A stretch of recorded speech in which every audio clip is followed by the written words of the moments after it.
il est vrai qu'aujourd'hui, avec les confinements ou semi-confinements que l'on a connus évidemment avec la pandémie, hein, il n'est pas difficile aux enfants de trouver des occupations grâce, entre autres, aux PlayStation, Xbox, Switch, enfin toutes les consoles de jeux que vous voulez, mais encore également avec les réseaux sociaux, hein, TikTok, Instagram, etc. Mais comme a dit très justement Annette tout à l'heure, à cette époque-là, ça n'existait pas. Alors justement, Annette, quelles étaient les occupations à cette époque-là, des enfants Voilà, pendant la guerre? c'était très simple. C'était le travail. Il fallait aider pour les gens, pour les enfants qui étaient à la campagne, c'était la campagne. Eh ben nous, dans les villes, puisque j'habitais à Arnon, eh ben c'était les nettoyages.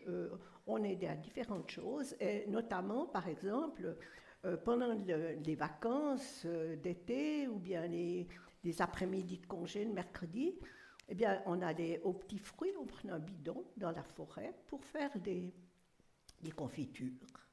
Il y avait une autre possibilité. Lorsque mon père était libéré, eh bien, on partait en vélo au Jura pour récolter des pives.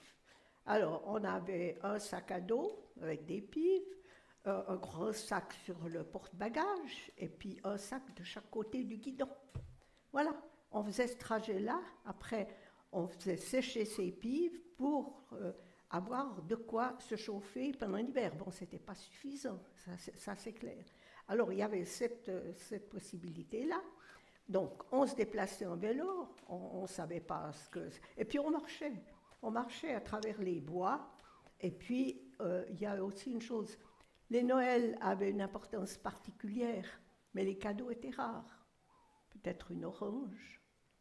Après, peut-être un jeu. Mais pour nous, c'était quelque chose d'important. Ça avait une valeur. Voilà comment ce qu'on vivait. On devait beaucoup travailler, mais on le prenait assez facilement. Par contre, il y a quand même un jour où ça m'a beaucoup gênée. Je fêtais mes 10 ans.